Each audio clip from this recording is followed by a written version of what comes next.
Talk about today. There's a lot happening. Big news dropping yesterday. Huge news dropping yesterday that we'll be getting into, and the fact that the Conservatives are no longer playing games. Pierre Poilievre is leading a very strong-handed party. And guess what? The only reason we are starting to see things in this country is because the opposition is so strong, giving people wonder and pause, wondering what would happen if they were actually in power? What would take place? We'll be discussing this in terms of what the announcement of one of the big-time MPs out of the Conservative Party, Jamil Jivani, stated yesterday. We'll be breaking that down. Also be discussing the fact and the nature of the left's reaction to all of it, and predictable. However, it is very significant at the same time. It's significant for our country, and this is the problem with the divide that we are seeing, and we'll be diving into what that all means for us. And Lanceman discusses Carney going to Harper for advice. Carney getting help from Harper for advice, and the media tries to play a gotcha game with Melissa Lanceman on that, and she, lets them know what's up. We'll be discussing that, and then, of course, we'll be going and touching on Poilievre and Carney's interaction in the House of Commons yesterday, and it's actually very, very significant as we move forward. And quite frankly, this is one of the first times, I wouldn't say the first times, but we're starting to see more and more the Liberal Party get put on their back foot.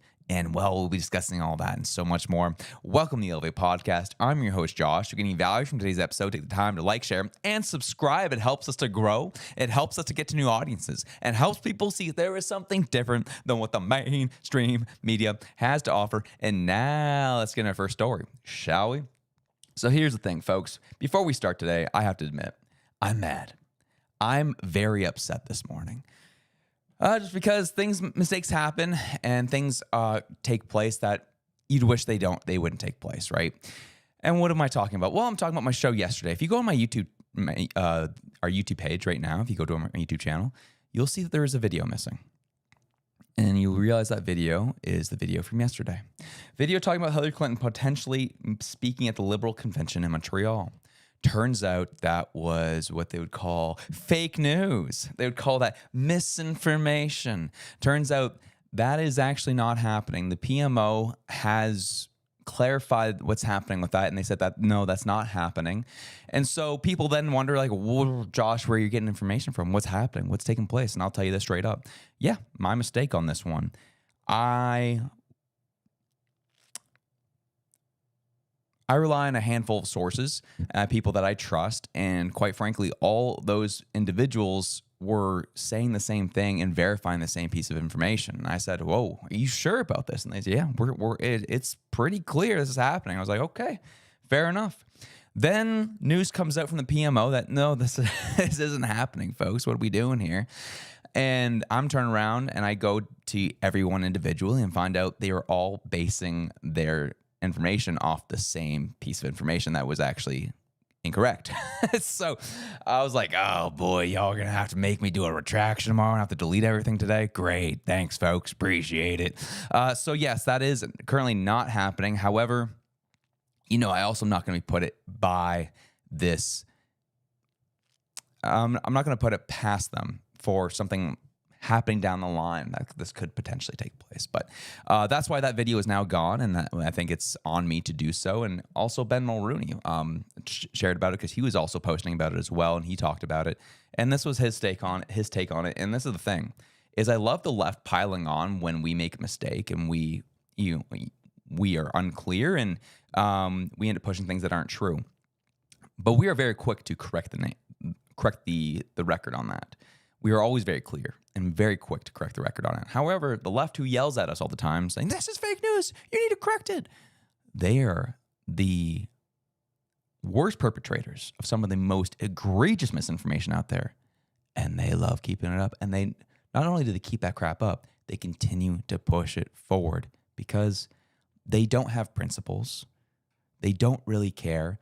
It's all or nothing for them because they think they're in some crazy cultural revolution and that they need to keep pushing that revolution forward by all means possible against those evil Nazis. Anyway, this is Ben Mulrooney's take on it, and this is what happened to him. Mistake that I made on Twitter. Yesterday, I reposted this breaking news that Hillary Clinton was going to be the keynote speaker at the Liberal convention, and I posited whether this was going to make Mark Carney's job easier or harder. And you could read sarcasm into it because it was sarcastic. I found out this morning that it was wrong, and the PMO wanted to correct me. And I said, no, I will correct it. And I had a moment as I was going to look at it. What do? Do I delete it? And then I remembered what happened in September 2023. When in the Canadian House of Commons, a man stood for recognition as a Ukrainian-Canadian veteran, and we found out he was a Nazi. And this was a big mistake. Big mistake. I mean, is it as big as me getting the guest list wrong at a party? That's for you to decide. So I was thinking about that. I was thinking about that before I deleted it. I was like, no, I want this to be part of the record. I want it to be part of my record, so I remember it, so I can be better. And that's not good enough for some of you online. I tried to make things right. I didn't do the right thing right, according to you. And people were coming at me that this was not the journalistic thing to do. Before we uphold journalism as on the pantheon, like right below God on Twitter, I'll remind you that I have seen some of the most boorish behavior on Twitter coming from journalists, because it is not a vehicle for journalism. It is a vehicle for information sharing and trying to do so as responsibly as possible. I believe that I behaved in a responsible manner. I will point you to what happened 2 years ago. So there's a thing, right? It's one of those things. This was actually a very, very easy mistake to have made because, well, they invited Hillary Clinton in 2023. So it's totally within the zeitgeist of something liberals would do. And it is also in the realm of possibility of them being that tone deaf to do that. That's, so it's an easy mistake to make. But I love how he brought up the Honka situation. I was like, oh, he was some war hero. We upheld him. We did give him a standing ovation in the House of Commons, and turns out he was a Nazi. I was like, shoot. Oh man, I love Ben's delivery on this. This is great, and I appreciate him owning it as well. And that's what we do here, folks. That's what we want to do, and we want to keep pushing forward. Is good, honest reporting on these issues, and that's what we're going to continue moving forward. And as we continue to do that, well, Jamil Javani dropped a bomb yesterday. He hops on social media, drops a 5-minute video saying, all right, homies, I'm going to DC to help Mark Carney. And oh, baby, we're going to play the first minute and a half and you'll get the gist of it. But if you get time, watch the full 5 minutes. It's an amazing, amazing address. But it's exactly what the doctor ordered for our country right now. I'm on my way to Washington, D.C., and I want to explain to you, the Canadian people, exactly why, because you're probably going to hear about it.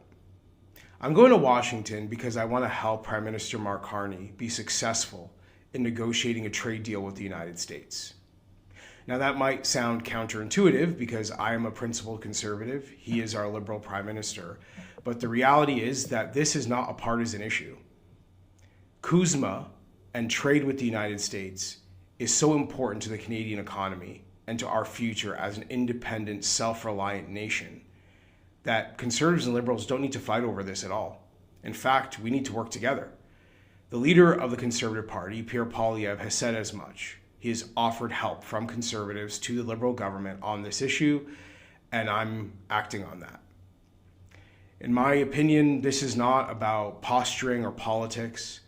This is about business and workers. This is about unions and entrepreneurs.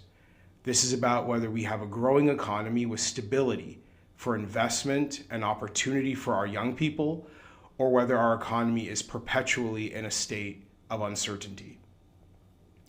I am kind of sick and tired of the politics on this issue. I'm sick and tired of the posturing and the virtue signaling.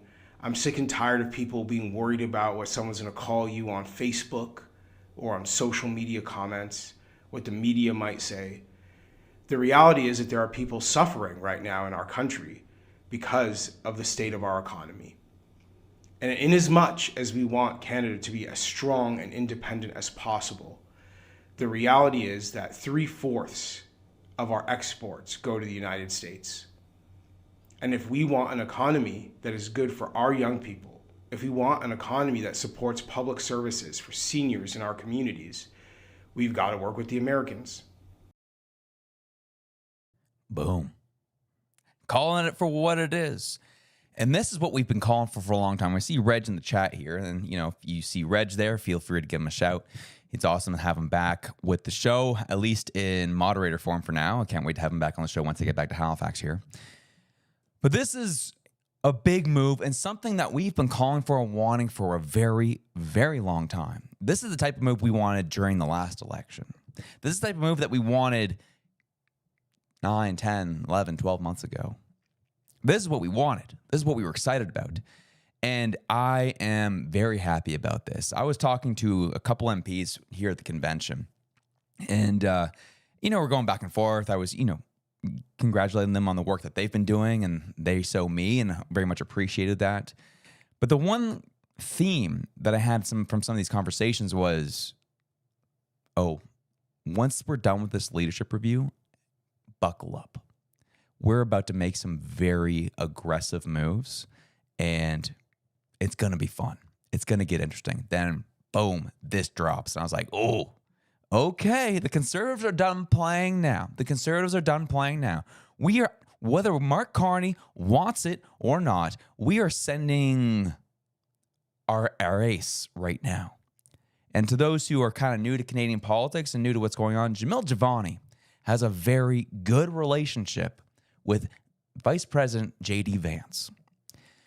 Jamil Javani went to law school at Yale with J.D. Vance. Jamil Javani is a representative from the Conservative Party here in Canada. And this conversation has been talked about at length, is when do we bring Jamil into this? He even did a interview with CBC before Christmas saying, hey, I would love to help Mark Carney. If you would allow me, I would love to go down and use my network and use my connections to see if we can get a deal done with the Americans, because it's not about parties at this point. It's not about partisanship. I care about my country. I care about our country doing well, and I care about my constituents doing well again. That's what I care about. So I want to go down. And so that was a fascinating boom move right before Christmas. Then to get this after the leadership review, here we are in February. Jamil Javani gets up and says, I'm headed to DC, baby. And I know there's going to be a lot. And that's how he ends this video saying, I know there's going to be a lot of naysayers. I know there's going to be a lot of people saying this is you are undermining us or whatever crap you want to say. And I'll tell you this straight up. I'm kind of done with the anti-American sentiment. I'm kind of done with the elbows up mentality. And I kind of want something to get done. And I realize I'm in a unique position to get something done and help out this administration, this government. That's what I want. I want to help Mark Carney. I want to help the Liberals, because if they win, our country wins. And that's what I want. And this is humongous, because what has been the rhetoric from the Liberal Party in the House of Commons? You guys just obstruct. You guys don't help. You guys, you hear it all the time. Boom, boom, boom. You guys just complain. No solutions. Just complain. No solutions. Oh, here's a solution for you.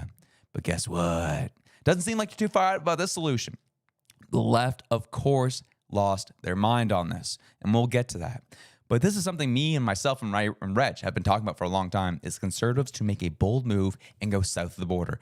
We were talking to MPs during the last election saying, when's Poilievre going to make a bold move and get in front of this stuff? Instead of trying to follow into the framing of the Liberal Party, what they should do, but, if Poilievre goes down there, he's just going to be, just thrown into the gutter that he's a Trump follower, support this, that, the other. And it's like, well, guess what? You lost the election anyways. You could at least go out with guns a-blazing, instead of going out with a whimper. And that was a conversation we had quite frequently with a handful in the party at the time. And even so much so, we had Pierre Poilievre come on the show in the summertime. And I brought up the issue or the situation of Ben Mulroney during the leadership race of the Liberal Party at the time. He went down with the blessing of Pierre Elliott Trudeau to go meet with Ronald Reagan. And at that point in time, there was a huge tariff war between Canada and the U.S. And Ben Mulroney saw this as the opportunity. Again, he was the opposition at the time, to go, hey, let's just start a relationship with Reagan. Maybe we can get off a good foot here. And he went down and he made a statement. I brought up that story to Pierre Poilievre. And I said, now when Mark Carney is prime minister, and I'm not saying that you should go down and do that. However, is there a variation of this? Alluding to something like Jamil Jivani. Is there a variation of this that we can do? And I'll play that little clip here for you and kind of show you Pierre Poilievre's response to this. What we can get done. I think so. And my having more talks, is there a variation of that where it's like, we start meeting with American counterparts or having more talks with American counterparts to see what we can get done? I think so. And my formula so far is that lawmaker to lawmaker, executive to executive. I would not meet the executive branch officially of a foreign country without at least seeking some sort of cooperation with the government, because otherwise the risk is that you're trying to create a dual negotiating track. And I don't think that is good for the country. In Mulroney's case, by the way, I should point out, he did so with Pierre Elliott Trudeau's blessing and with the presence of the Canadian ambassador to Washington. So he didn't kind of create his own parallel negotiating track and divide the country. He made sure that he was leaving the partisan colors at home.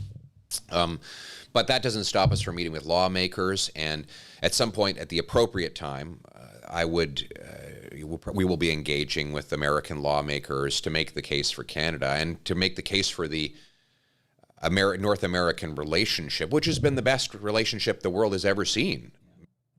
So he had it right there, right?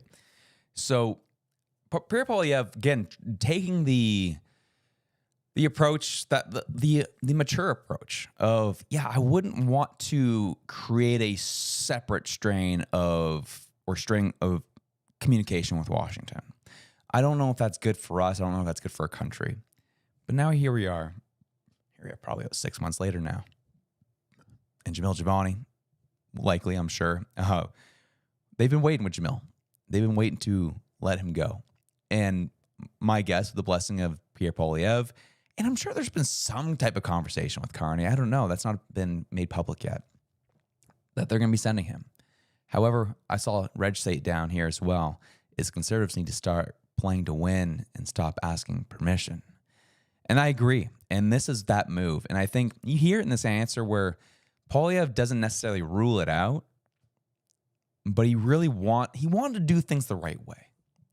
The Conservatives want to do things the right way. They want to trust that the Liberals are acting in good faith. And they gave them time after time after time and opportunity after opportunity to do that. And here we are, February of 2026, almost a year since Carney took leadership of that party and became prime minister. Almost a year now. And we're not only in the same spot as we were as he became prime minister, we're in a worse spot than we were with that relationship right now. So it's time to start helping, start cooperating, start using the strengths that we have as a unified Canada to move forward. And I'm so happy to see Jamil Jivani saying, all right, it's time our country is dying right now. People are bleeding jobs left, right, and center, and there is zero urgency from this government right now. So you know what? I'm going to use my connections to see if we can help these things go along. And then people wonder, like, oh man, what's going to happen? What's Carney going to react with? I don't know. I'm curious. I'm curious what the Liberal reaction is going to be. Officially. Not from their supporters, because supporters are predictable, but from the party itself. I'm curious what the reaction is going to be. Is it going to be one of maturity? Or is Carney's motives going to truly be exposed for what they are? And that is, he never really wanted to deal with the United States of America because it wasn't politically convenient for him. Is that what's about to happen? Jamil Jivani going down is going to suffocate the BS of this party. So we're going to find out very quick if they've been acting in good faith or they've been acting the way we thought they've been acting. And that's going to be very fascinating. And I'm so happy to see Jamil take this stance and move forward and do something great. we had the likes of Doug Ford, who was referring to the Alberta Independence Group about how we can't be sending separate delegations down the United States. It's not good for our country. Listen to this. You know, something I'm dead against that. You know, going behind Canada's back and negotiating is unacceptable. We're one country, and we should all be sticking together. We shouldn't have groups going around the federal government's back or the province's back to negotiate something with the U.S. We all know where President Trump stands. He wants Canada, and that's not going to happen. We'll fight with every tool we have. So, you know, I'm curious, does he still have the standpoint with Jamil Jivani? Maybe. However, Marty up north asked a very simple question to this. He says, Doug Ford claims we're one country and we shouldn't have individual delegations negotiating independently. Quick question for Doug. How is that working for you? How is that working out for Ontario right now? Just playing ball with Mark Carney, playing ball with the Liberals. I guess in some ways he did, you know, step out of line for a bit and sent that freaking video down there. But in terms of actually negotiating separately from the government, how has that been working out for you? I've seen thousands of jobs be bled out of Ontario. You're crashing out on live TV, dumping out Crown Royal. Seems like it's going great for you. It's going great for you, isn't it? I understand the mentality, but now it's time. There's way too much at stake right now. And as well, something Jamil brought up in his video is I'm very concerned about us getting so close to communist China.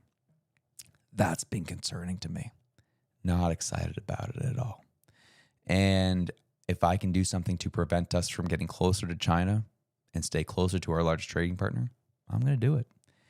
And I 100% credit Jamil for this.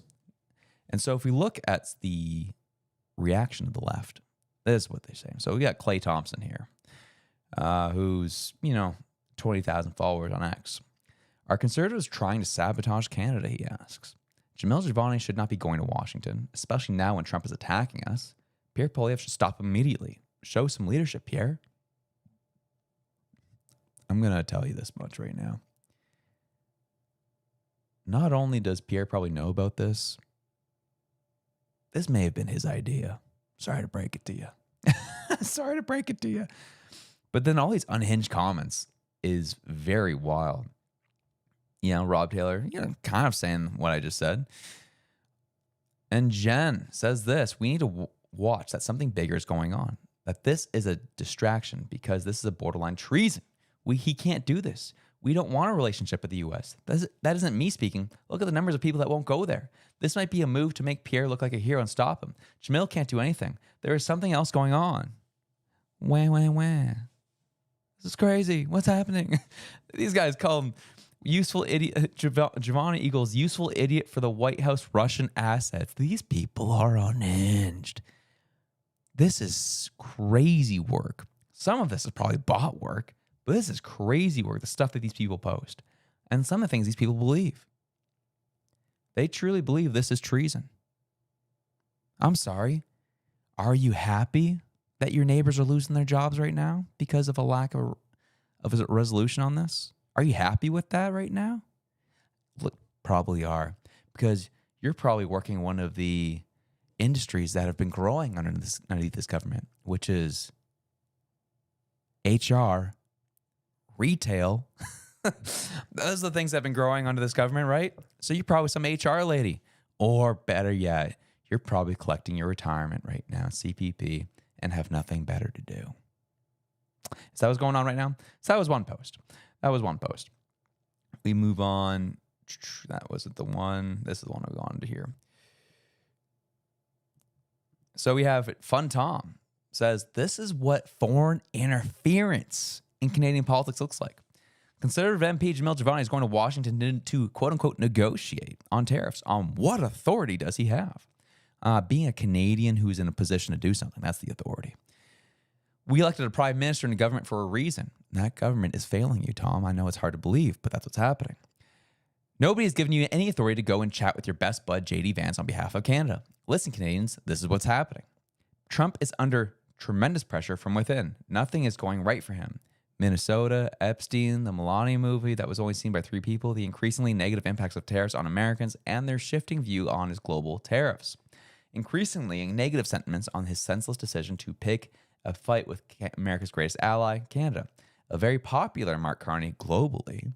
Greenland, Europe, finally standing up to him and telling him to go to hell. The pressure of the upcoming CUSMA renegotiations. I'll give you some of those, but a lot of those is not exactly pressure being put on Trump right now.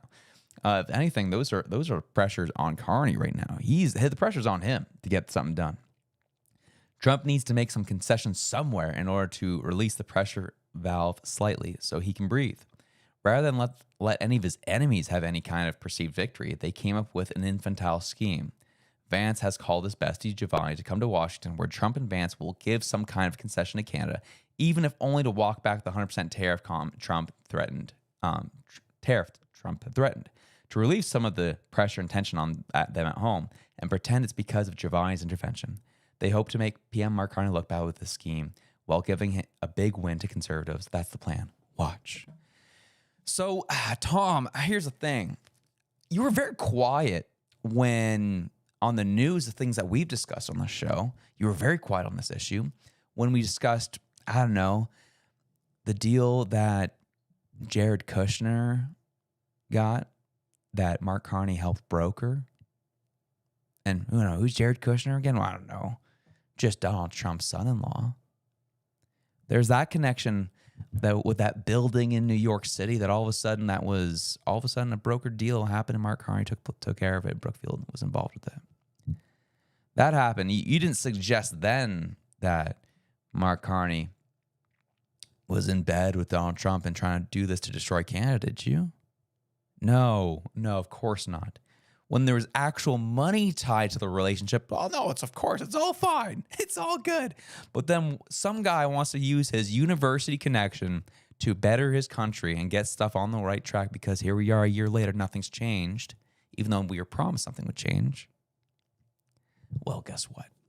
That's bad. That's negative. This is all planned to screw over Canada. These people are fundamentally psychotic. They're nuts. These people are nuts. And that's the reality we are currently dealing with in this country here, folks. The chat here is blowing up on this. Everyone talking about the Kushner deal and the deal in New York City, of course, and how Carney had his fingerprints all over that. But of course, I'll be honest, I'm not a believer in the theory that Carney and Trump are working together to destroy Canada. However, there is more proof or more clues and more circumstantial evidence that support that theory than this theory with Giovanni. I'll tell you that much. Way more. So, Fun Tom wants to come on the show and we can have an actual real discussion about it. However, he's a grifter. Yeah, so that might not be worth my time. However, we move forward because this is wild, watching this all break down in real time. I'm very happy with Jamil making this move. This is the move we've needed to make. And as I said on my short yesterday, and also reiterated my video yesterday that you cannot see now, but I said this in my short yesterday. This is the conservatives snatching and just blowing up the frame job of the liberals and reframing the issue themselves and going and getting some done. Praise God. Let's go. And of course, our favorite, this one, Kimbo's my favorite leftist on X because she is from Nova Scotia. She's from where I'm from. And she posts the most unhinged things online. So it's always a fun time to go through what she has to say. She says this: every single Canadian needs to be outraged by this. You should be seething right now. Jamil is a backbench MP. He's a backbench MP. What the heck do you get that from? But okay, continue. Jamil is a backbench MP in the opposition, not in the acting government. This is wrong and dangerous, and I'm clutching my pearls while I'm saying this. To have someone working against our country's interests and working against our government ceases. This is treason. She is invoking the name of CSIS to go after Jamil Giovanni now. These people are nuts.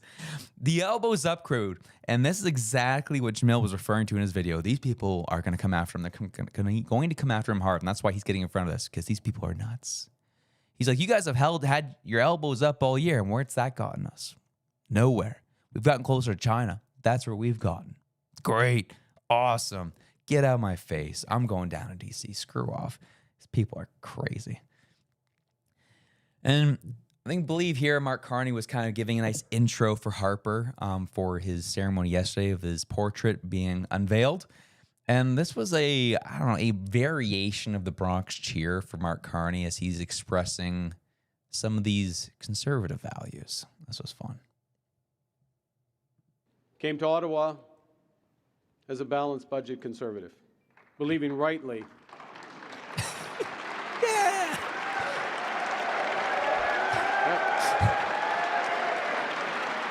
$80 billion later. I got to a comma, not a period. Believing rightly that government should live within their means. You like that as well. Imagine, and of course, the crowd's mainly conservative. And so this was funny. I came to Ottawa as a financial conservative. That the government should live within their means. And it's really funny to kind of hear him say those words and then see what he's been doing. And as I said, he passed a budget with a, deficit of another $80 billion. Yeah. Sorry, the rhetoric's not matching the action on that. Shout out Davos on that one. Rhetoric's not matching the words on that one. So funny. But we move forward. Because as a gotcha, Melissa Landsman, the CBC, I believe it was CBC, I'm not going to say that. Whoever the reporter is here asked the question. And it seemed to be asked as a gotcha. How do you feel that Mark Carney's been going to Stephen Harper for advice on these issues? How do you feel about that? And Melissa answered in expert fashion. The fact that Harper is meeting and speaking often with Carney, it's reported by the Star today. Well, certainly, I think that if you're giving me the opportunity to talk about when Canada had the richest middle class in the world, when Canada was respected on the world stage, when we had moral clarity in our positions, that was when Stephen Harper was Prime Minister. So I would certainly seek his advice, and just like our leader seeks his advice, and he provides that advice. But the country was on a lot better footing when Stephen Harper was Prime Minister, and we look forward to having him here in Ottawa, unveiling the portrait and celebrating a time where Canada was in a much better position than it is today. Yeah, and shout out Melissa on this one. I'm going to celebrate the fact it's a good remembrance, reflecting on when our country was doing much better. I think it makes sense to talk to the Prime Minister who oversaw one of the best times in Canadian history. I think I'm fine with that. I think that's good. It's a good time. This is great. This is fantastic. And this is the type of this is what we're looking for from this Conservative Party. We're looking for them pushing forward and not apologizing anymore and being just, all right, say it, shrug your shoulders and move on. That's how this is going to go. What are you going to do about it? What are you going to do about it?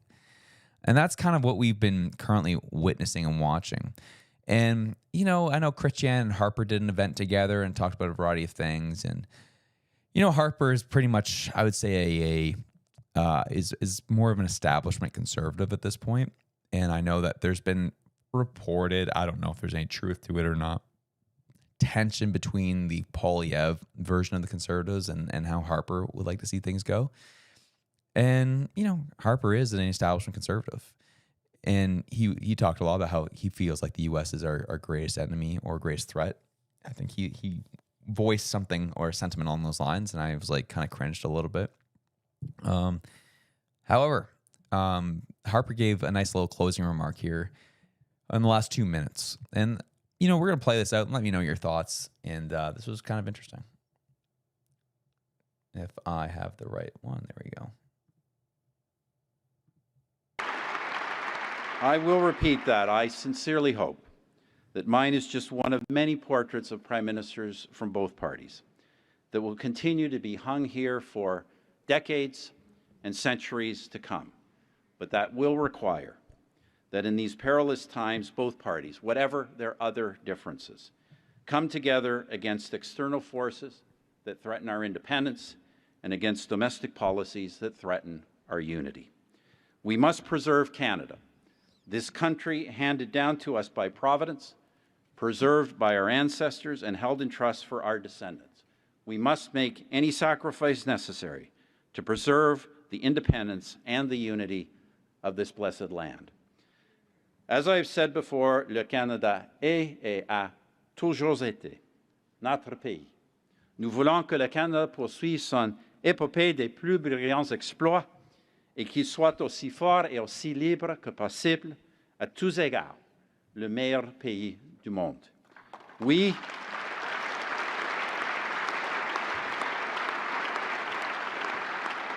We all want Canada to be the true north, a true north, as strong and as free as it can be, in every way that counts, the best country in the world. Only then can we say that we have been true to this great country. Friends, you've done me a high honor today.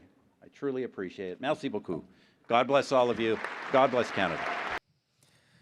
So that's a statement, right? You know, and these external forces, he's not specific to the countries, you know, external forces. I would say China, say even, you know, as a proxy, Russia as well. That whole crew has been pretty an issue to deal with in recent days. And actually, I've been seeing some breaking news through the chat that I'll address here at the end of that one in regards to China, which I'm assuming it might be true. It's fascinating. It's a nice sentiment. Like, let's come together. Let's work together. We need to unify. And it's true. We do need to unify. We really do need to unify. However, the issue I have with this is we are talking as if we're dealing with a Liberal Party who's acting in good faith. We're acting and talking as if we're dealing with the Liberal Party of 2000, 2001. This is not the same party anymore. This party has gone so far left and so off their marbles. Even them saying, well, Mark Carney's brought them back to the center. He's brought them back maybe within, 4 feet closer to the center. But no, he's kind of nixed a lot of the cultural issues. However, he's still, still going on about it, still brings it up when it's convenient. And then on top of all the monetary and financial policies he's brought in, it's just killing our debt and inflating our dollar, murdering our dollar in the process, and just tax everything. How are we going to act like that's normal? How are we going to act like that's normal? And then demonizing Canadians, leveraging the CBC, leveraging our media to gaslight Canadians so that they can keep power. This is not normal. This is not normal.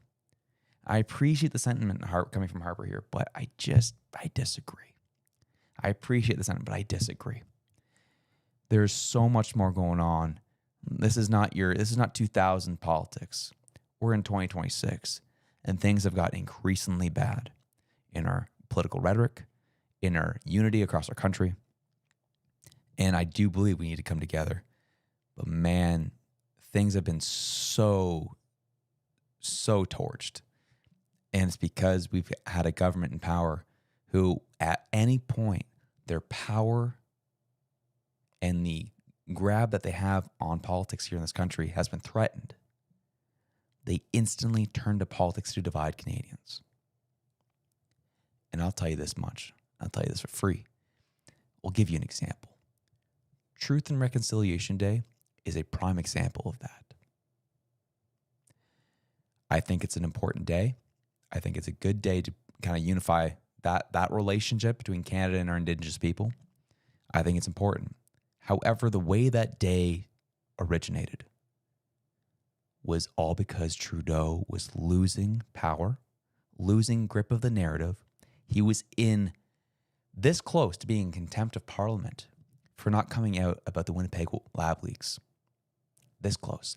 There was about 2 or 3 very controversial issues surrounding Justin Trudeau happening at the time that we were on the verge of them potentially losing a confidence vote at that point in time. We were that close. Then at that time, all of a sudden, all the story about what happened at the residential schools, the story out of Kamloops with the bodies and all of that, that whole story, that then broke. Then all of a sudden, everyone forgot everything that were mad about Justin Trudeau and the things that he was doing, and everyone was then upset and guilty about our history as Canadians. And we saw the church burnings, and we saw more tension, more divide happen between Indigenous people and Canadians in this country. And everyone forgot about all the things that Justin Trudeau that was very shady. At the time as well, was his first big what do we call it now? Big issue that happened in terms of, him smuggling, or not, I'd say smuggling money, but, there were some questionable actions with a specific organization. And that was the big one. That news was coming out of that one as well. There was a lab leak, GC Strategies, and his handling of COVID was all big news at the time, and he was hiding documents on the Winnipeg lab leak. Everyone wanted to know about it. He was hiding it. It was this close. There was a vote coming that he was going to be voted on being in contempt of Parliament. And then all of a sudden, all that went away because the Kamloops story broke. And remember that one felt weird. Awfully convenient. Now we have the whole day. And remember what happened that first day, that first Truth and Reconciliation Day that Trudeau was so gung-ho about? Remember that day? I remember that day. I remember that brother was surfing Tofino, which led me to believe what I thought about that thing in the first place. That was all a move to get him some political breathing room and create division between Canadians and our Indigenous people. That's what he's been doing the whole time. He did it through COVID. He did during that situation too. So that's why I'm done. I don't have time for, we got to unify. Of course we got to unify. But we're dealing with a party who's acting in bad faith, and I don't have time for this, man.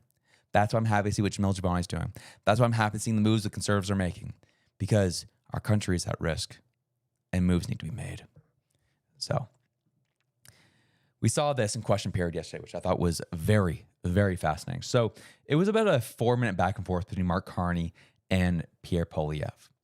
And this was good because Pierre Poilievre was taking the stance of, hey, we're here to help. This is my theory of what's happening. This is a theory of why we have some terrible inflation on our food and we have the worst in the G7. Here's my theory. What's your perspective on it? And there's this first back and forth, then we're going to fast forward to the end of it, and that just tells you everything you know about how this all works. Mr. Speaker, Canadians deserve to have a full stomach, a full fridge, and a full bank account all at once. But the Prime Minister has said that he could be judged by the price at the grocery store. Since that time, food inflation has doubled, and grocery prices are rising faster in Canada than any other country in the G7.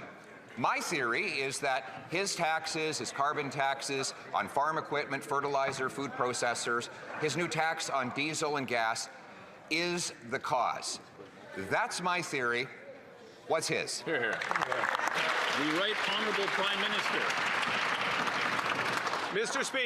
Mr. Speaker, the impact of the industrial carbon tax on food prices is, as estimated by the Canadian Climate Institute, approximately zero. The impact of the fuel charge, which exempts diesel, which exempts gasoline, which exempts fertilizer, which exempts food processors, is de minimis. What it does do, the fuel charge, though, is support the people of the farmers of Battle River, Crowfoot, supports canola production, it supports biofuels, it supports our future. Hear, hear. The Honourable Leader of the... So you have this whole back and forth that continues for the next 4 minutes of like Pierre putting the pressure on Mark Carney. Okay, I disagree, and brings back more stats of why he thinks these taxes are increasing our inflation. He brings up the fact that, well, all these other countries have tariffs on them from the United States. Why is their food not going up as fast as ours? That's a question I have. And they could do this back and forth situation happening, right? So I'll fast forward to the 7-minute mark of them doing this. And this is just tells you everything you know of what the strategy is going to be for the Liberal Party of Canada. Mr. Speaker, the original question was, what is his theory on why Canada, after a year of his leadership, has the highest food inflation in the G7? Why is it that single mom, seniors, and small businesses are seeing grocery prices rise faster here in Canada under his leadership after he promised to stabilize them than people in any other G7 country? I've offered my theory that it is his many taxes on farmers, fishers, food processing, and fertilizer. So once again, if it's not all of his taxes on food production that's giving us the worst record, then what is? The Right Honourable Prime Minister. Mr. Speaker, one of the impacts, according to TD Bank, on food prices is the fall in the Canadian dollar caused by the obstructionism of the members opposite before this government came in place. What this government is giving Canadians is certainty with the groceries and essential benefit. $1,800 for a family of two, providing the support Canadians need, the boost now, the bridge to a brighter future with building Canada strong. Here. Classic Liberal playbook, baby. So this is what's happening. This was yesterday. So this is our second question period back after leadership review and everything. And this was very telling of what the stance is going to be, what the strategy is going to be for both parties. So it's clear that Pierre Poilievre and the Conservatives are trying to take a stance that we're here to help. We want to help. We want to work with you. Let's get stuff done. And the Liberals' stance, the Liberals' messaging is going to be to blame the Conservatives for obstructing, and they're the reason why everything's wrong. Based on these answers, that is what we're seeing right now. So that's gonna be the strategy here, folks. Again, divide, conquer. That's what they do, and it is very funny that for some reason it's always hilarious. I believe Harper was in the audience for this. I guarantee if he wasn't in the audience for this, Carney probably would have blamed Harper for this. Yeah, it is unbelievable. It's been 10 years, dude. Over 10 years now that they've been in power. And how is it still the Conservatives' fault that sleazy game? It really is. No matter what you do or what you say, it is always the other guy's fault. Doesn't matter how long it's been. These people, I guarantee, I hope this never happens, but this Liberal Party could be in power for 25 years. And they'll say, it's Conservatives' fault. What? What are we talking about here? What are we going on about? This is frustrating on all behalves, but this is what we're going to be seeing. As we're anticipating a potential spring election coming up, this is going to be the messaging. They're going to go hard on Trump fear, and that's why the counteract of Jamil Jivani going to Washington, D.C. is going to be huge. And they're going to be campaigning on the idea that the Conservatives don't let them do anything. We need a majority. They're dropping the seeds of doubt in the Canadian population because they need a majority. That's why nothing's getting done. The dollar's weak is because they don't have a majority. They don't have more power. That's why things are so bad. The Liberals just don't have enough power yet. That's the mentality. Watch for that messaging as we go throughout. But it's funny how Conservatives have been winning on almost every issue. Liberals have been slowly, quietly leaning into more conservative policy. And Melanie Joly doesn't rule out the idea of scrapping the EV mandate, which is fascinating. You've got a PTO that's going to be coming out. Can you talk about if a decision's been made to scrap or restructure the EV mandate, or what will happen with that? So, of course, we're coming up with another strategy. It's important because we know our auto workers are right now feeling the brunt of the U.S. unjustified and unjustifiable tariffs. Of course, I've been thinking a lot and working a lot on making sure that the workers that have been affected by the loss of the third shift at GM in Oshawa be at the core of our new investments we're working on. I was in contact with Premier Ford this morning again, and with Vic Fideli again, as we're working to find solutions for the auto workers. When it comes to the auto strategy itself, when it will be ready, and you'll be the first one to know. On electric vehicles, is the mandate remaining and are incentives coming back? So, as you know, the auto strategy is being worked on, and these are different conversations we're having, and when we'll be ready to announce it, you'll be the first one to know. L'objectif en échange, not million, une grande partie. What the heck even happened there? Hey, she's not ruling it out. Hey, we're considering all things. Considering all things. That's a move. That is a move. Because usually liberals would just outright be like, no, EV mandate's the way to go. That's what we're doing. We're going to be focused on that. We're going to be dedicating ourselves to that. It can be met. To just say, we're considering all things and not actually being married to that idea was, whoa, that's new. That's new, especially for Melanie Joly. That's a new one. That is new. And Dan Albus was so frustrated with this. MP Dan Albus posted about this. He's like, yet another conservative policy that we were demonized for when we called for it at the time. CBC quote-unquote analysis at the time says, quote, but if not a mandate, how would Poilievre reduce and ultimately eliminate those emissions? I will look forward to the CBC hammering on the Liberals in the same way. Hear, hear. Hear, hear, Dan Albus. I'll be curious too. I'll be waiting. I'll be very much waiting. How is this all going to go, folks? How is this all going to go? I'll be waiting. I'll be holding my breath, though. I can't wait for Melanie Joly to go on Power and Politics with David Cochrane, and I can't wait for David Cochrane to go after her like he's gone after Melissa Lantsman and Pierre Poilievre in the past. Can't wait. Can't wait. I won't hold my breath, though. And we'll end off with this. The gun grab is dying a very slow death. Almost every province is saying, we're not doing this. We are not doing this. Do you know what's funny on this list? Which province do you not see listed? Just take a guess. Which province do you not see listed here, folks? Oh, Quebec? Of course Quebec's not listed on here. They're the only ones that wanted this in the first place. The only reason why Carney and the Liberals have ever pushed forward on this, on top of the Liberals and Trudeau introducing it, was for Quebec. Quebec wanted this. So how about this, Quebec? How about this? Vote in your own provincial elections. Screw off with your blockade of quack crap. Get out of here. No one else wants this.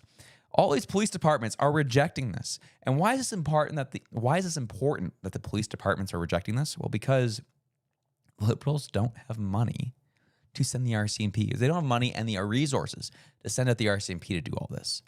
They were asking local police departments to collect all the guns for them. That's what they were doing. And all these police services are saying, no, we don't have the resources either. Why would we? And why are we doing this?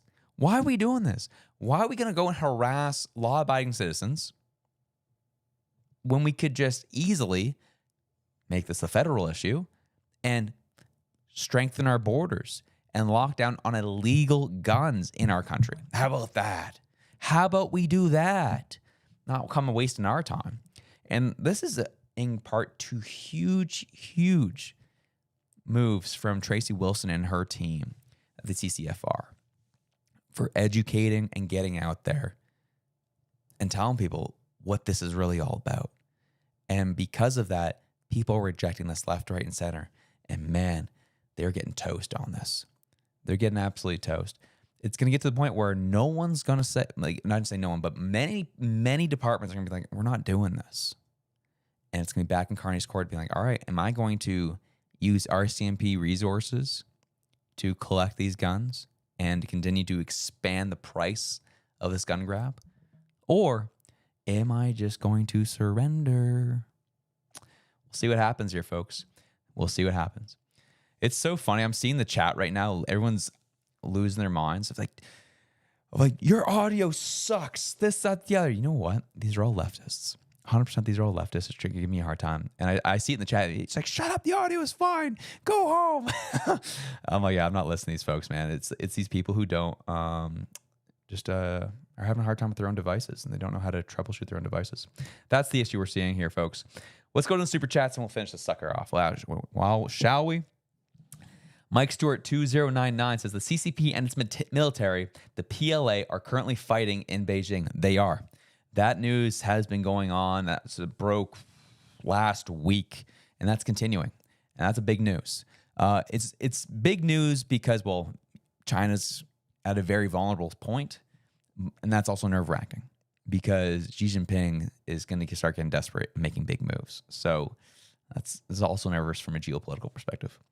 Lazarus 8447 says, I say hell yeah. That was the cons issue the last time. They took their foot off the gas. It's time to get a little dangerous and be bold. Our country is on life support. And to that, I say,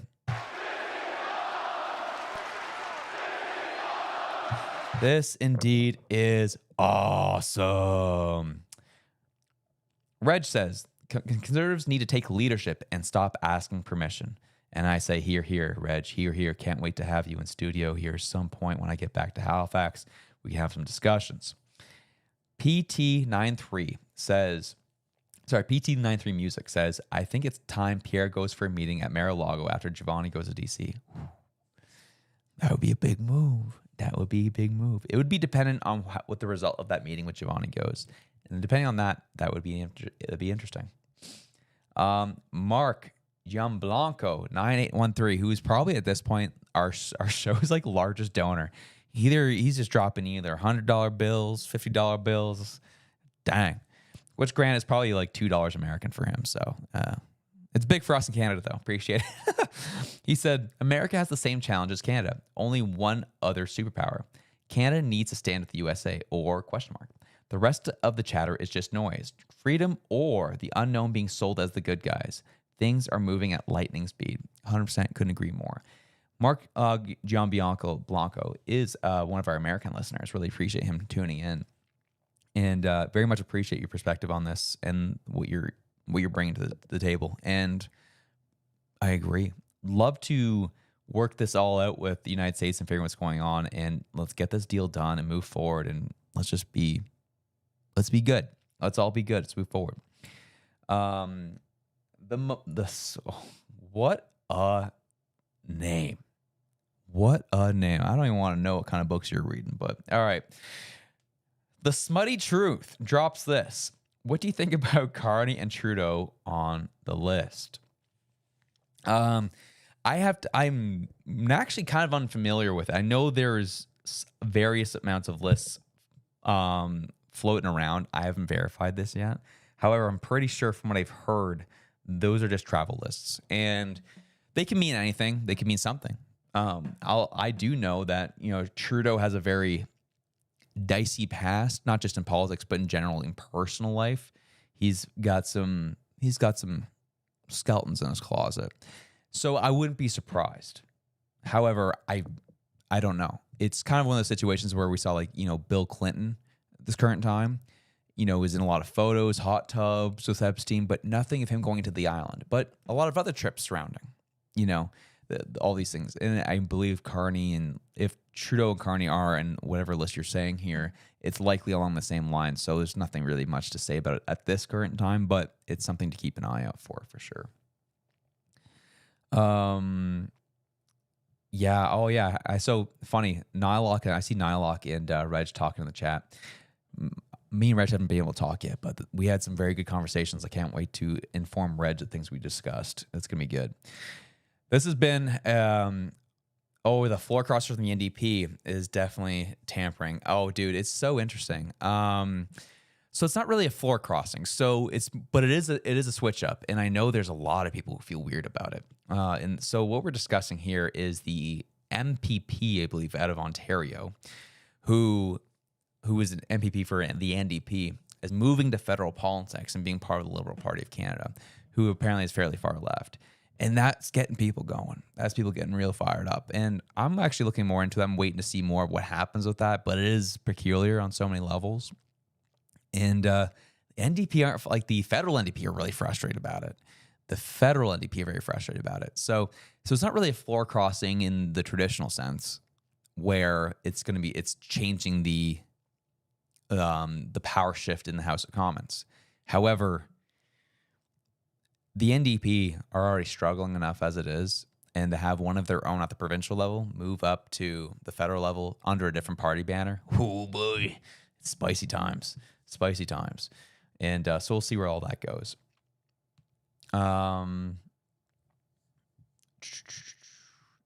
We got this. Yeah.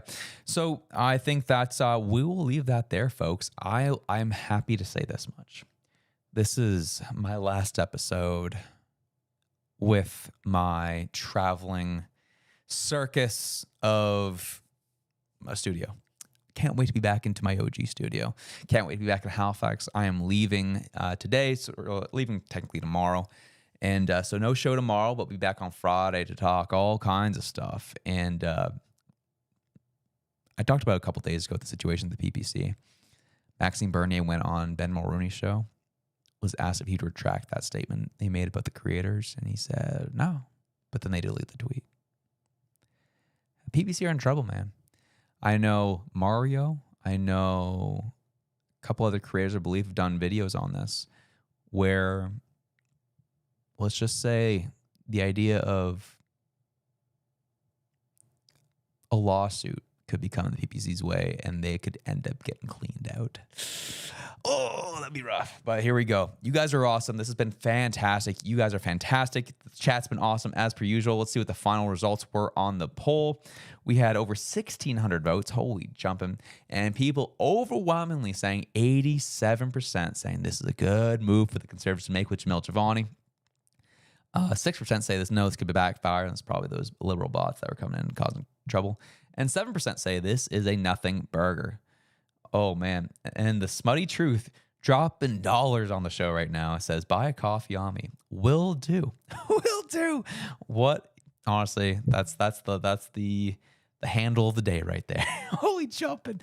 You guys are awesome. And